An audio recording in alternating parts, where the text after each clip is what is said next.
नमस्कार दोस्तों, अभी हम इस वीडियो में गया जिला का 11th क्लास का जो एडमिशन फॉर्म मिला है उसको अच्छे तरीके से फिल करना आपको सिखा रहे हैं। दोस्तों, बिहार के हर एक जिला का अलग अलग आपको एडमिशन फॉर्म मिल रहा है।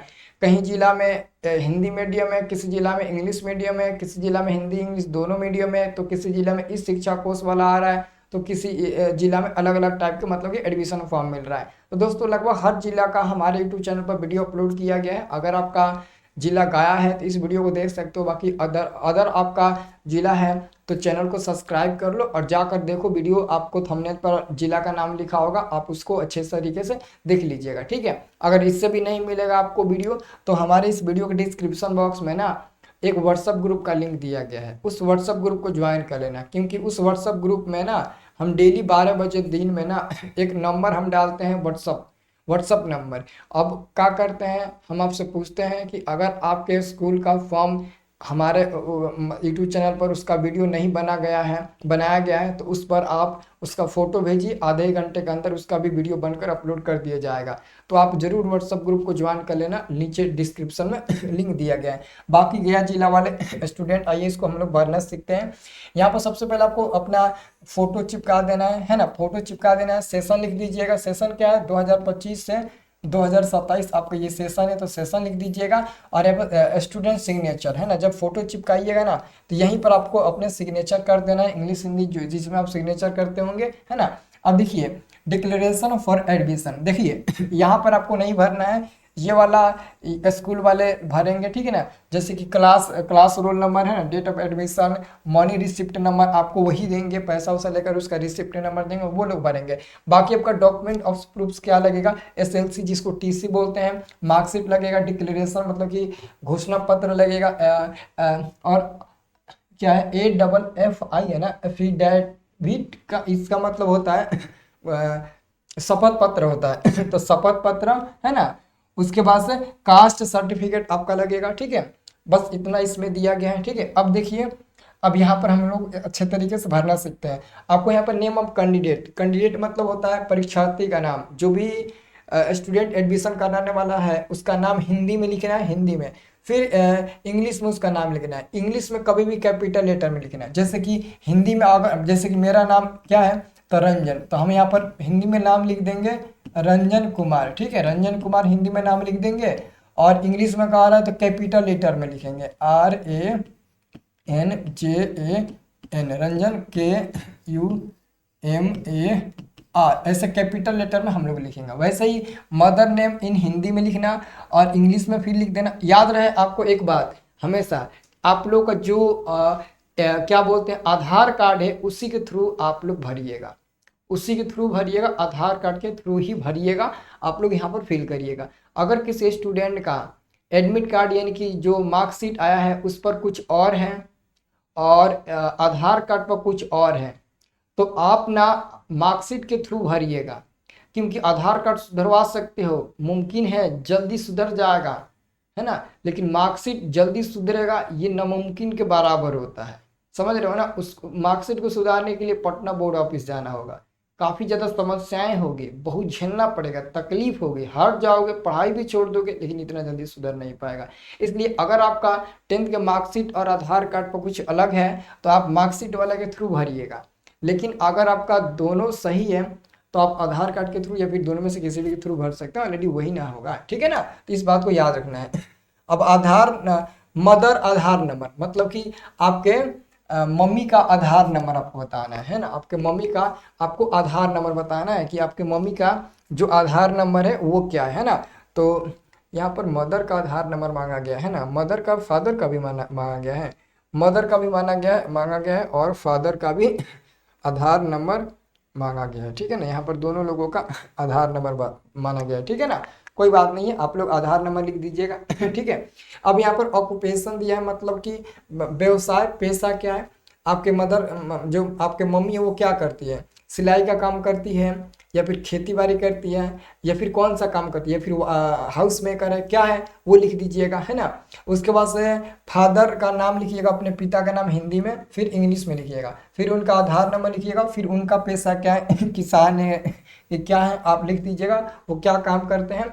फिर डेट ऑफ बर्थ लिखिएगा डेट ऑफ बर्थ यहाँ पर आपको अच्छे से भर देना है। उसके बाद से आगे आपको यहाँ पर रिलीजन भरना है। इसका मतलब होता है आपका राष्ट्रीयता क्या है। आप इंडियन है ना, अगर आप इंडियन है तो लिख दीजिएगा इंडियन वहां पर। कास्ट आपका क्या है, कास्ट आपका क्या है, कास्ट मतलब कि आपका जाति कौन सा है, यादव है, कुशवाहा है, भूमियार, ब्राह्मण, राम, बैठा, पंडित, है ना, गुप्ता, शाह, कौन सा आपका जाति है वो यहाँ पर भरना है। फिर उसका कैटेगरी क्या है, जनरल है, ईबीसी है, बीसी है, फिर बीसी में BC1 BC2 आता है, फिर एससी आता है, एसटी आता है, कौन सा है वो लिखिएगा। बीपीएल नंबर लिखिएगा, अगर है तो लिखिएगा, नहीं है तो छोड़ दीजिएगा। नेम ऑफ प्रीवियस स्कूल, मतलब कि जो आप 10th पास किए हो, अभी पिछले साल जो 10th पास किए थे उस स्कूल का नाम क्या है। जिस स्कूल से अभी 10th पास किए हो उसका आपको ना क्या बताना है, तो नाम यहाँ पर लिख देना है। फिर क्लास कौन सा था, तो 10th था, तो 10th लिख दीजिएगा। फुल मार्क्स 10th में कितना नंबर आया वो लिखना है। मार्क्स ऑफ ऑब्टेन, मतलब कि जैसे कि मान लेते हैं आपका नंबर आया 346, और मार्क्स ऑब्टेन का मतलब होता है कि कितना में 346 आया है, तो 500 में मेरा 346 आया है, ऐसे लिखिएगा। 500 में 346, 500 नीचे ऊपर 346, ऐसे ही आपका जितना आएगा उतना लिख देना, और यहाँ पर वो ऊपर और 500 नीचे। अब 346 का परसेंटेज क्या होगा वो लिख दीजिएगा, आप अपने नंबर के हिसाब से लिखिएगा, मैं यहाँ पर एग्जाम्पल में थ्रू समझा रहा हूँ, ठीक है ना। बाकी परमानेंट एड्रेस आपका क्या है, परमानेंट एड्रेस यानी कि जो आपका स्थायी एड्रेस है, हमेशा परमानेंट आप कहाँ रहते हैं, आप अपने गांव का यहाँ पर नाम लिख दीजिएगा, लिखिएगा, ऐसे आप लोग भरिएगा। जैसे विलेज लिखना हो तो VILL ऐसे लिख दीजिएगा विलेज। फिर उसके बाद से पोस्ट ऑफिस लिखना होगा तो PS करके लिख दीजिएगा, पोस्ट ऑफिस PO करके लिख दीजिएगा। फिर थाना लिखना होगा तो PS करके लिख दीजिएगा। डिस्ट्रिक्ट लिखना होगा तो DIST और ऐसे करके लिख दीजिएगा। ऐसे ही आपको यहाँ पर फिलअप कर देना अपने एड्रेस के बारे में। आइडेंटिफिकेशन मार्क्स A और A आपको भरना है, ठीक है।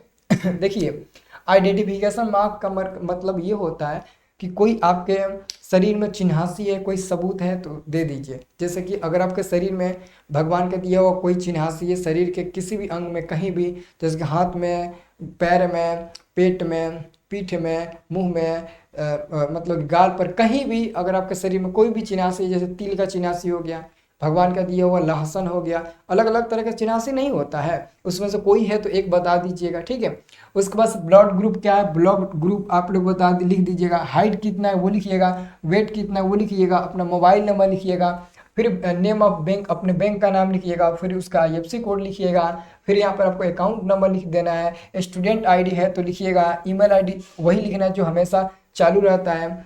आधार नंबर ऑफ स्टूडेंट, स्टूडेंट का आधार नंबर। अपार ID नंबर, आपका अपार ID कार्ड बना है ना, तो उसका यहाँ पर नंबर लिखना है। पेन नंबर, तो पेन नंबर, पेन कार्ड तो नहीं बना होगा, छोड़ दीजिएगा, ठीक है। उसके बाद से यहाँ पर आप लोग सब्जेक्ट चूज करिएगा, है ना, आप यहाँ पर सब्जेक्ट को चूज करिएगा।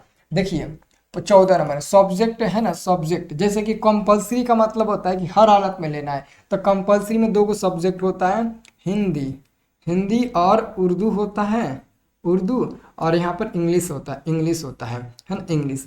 अगर आप हिंदी लेते हो तो हिंदी और इंग्लिश 2 आपका सब्जेक्ट होगा। अगर हिंदी नहीं लेते हो, उर्दू लेते हो और इंग्लिश लेते हो तो भी आपका 2 सब्जेक्ट होगा, क्योंकि बहुत ऐसे स्टूडेंट होते हैं जो 10th में उर्दू अच्छे से पढ़ते हैं ना, तो 11th 12th में भी उर्दू से ही पढ़ना चाहते हैं, तो उर्दू और इंग्लिश आपका 2 यहाँ पर कंपलसरी सब्जेक्ट हो जाता है, ठीक है। और बाकी जो उर्दू नहीं पढ़ते वो हिंदी और इंग्लिश ले सकते हैं। बाकी यहाँ पर ऑप्शनल का मतलब होता है आपके पास ऑप्शन रहता है कि क्या क्या ले सकते हो। ऑप्शन क्या है, तो PCM होता है, फिजिक्स, केमिस्ट्री, मैथ, और एक आपका बायो होता है। तो इन चारों में से कौन सा आपके ऑप्शन के अनुसार कौन सा 3 सब्जेक्ट आप लेंगे, जो चाहे आप वो 3 सब्जेक्ट ले सकते हैं। अगर आप मैथ में तेज है, मैथ अच्छा खासा आपको समझ में आता है, तो आप यहाँ पे ले लेना PCM ले लेना, फिजिक्स, केमिस्ट्री, मैथ ले लेना। अगर आपको मैथ से बोरिंग लगती है, मैथ अच्छे से नहीं समझ में आती है, तो आप यहाँ पर मैथ की जगह बायो कर सकते हैं, मतलब कि कोई 3 इसमें से लेना है। और जैसे कि हम 3 फिजिक्स, केमिस्ट्री, बायो ले लेते हैं। अगर हमको मन करता है कि फिजिक्स, केमिस्ट्री, बायो ले लिए हैं, अगर मन करता है कि हमको एक्स्ट्रा में मैथ लेने का, तो एक्स्ट्रा में मैथ ले भी सकते हो, नहीं भी ले सकते हो, लेकिन उसका नंबर नहीं जुड़ता है, बस कैसे भी 30-35 नंबर लाकर आपको पास करना होता है, ठीक है ना, पास कर लीजिएगा, है ना। तो वो आपके लिए डिपेंड है, मैथ अगर एक्स्ट्रा में ले लोगे तो ठीक है, लेकिन अगर आप यहाँ पर बायो नहीं मैथ रखना चाहते हो और चाहते हो कि एक्स्ट्रा में बायोलॉजी ले सकते हो, कोई दिक्कत नहीं है, लेकिन पहले अलाउ नहीं था, अब ले सकते हो, ठीक है, ये आपका हो जाएगा। अब देखिए नीचे क्या करना है, तो नीचे यहाँ पर फादर या गार्जियन का सिग्नेचर चाहिए, स्टूडेंट का सिग्नेचर और यहाँ पर प्रिंसिपल का सिग्नेचर, ठीक है। बाकी नीचे आपको कुछ नहीं भरना है, जो फॉर्म जमा करेंगे पैसा वैसा आप दीजिएगा, है ना, वो रिसिप्ट काट कर देंगे, वो यहाँ पर सब कुछ फिलअप करेंगे, वही लोग फिलअप करेंगे, आप लोगों को यहाँ पर कुछ भी भरने की जरूरत नहीं है, वही सब लोग भर कर देंगे, ठीक है ना। अब बस आपका इतना ही हो गया, अब इसमें आगे कुछ और आपको नहीं भरना है, ठीक है। आ गया समझ में? तो आप लोग चैनल को सब्सक्राइब जरूर कर लीजिए, आपको बहुत अभी हेल्प मिलेगा। अभी रजिस्ट्रेशन कराना आप लोगों को बाकी है, अगले महीने के लास्ट से या फिर उसके अगले महीने आपका रजिस्ट्रेशन होगा। अभी स्कॉलरशिप का पैसा का आपका फॉर्म अप्लाई होगा, सब चीज़ होगा, मैं सब बताऊंगा, चिंता मत करो, ठीक है। बस आप लोग सपोर्ट करना, चैनल को सब्सक्राइब करके जरूर रखना आप लोग।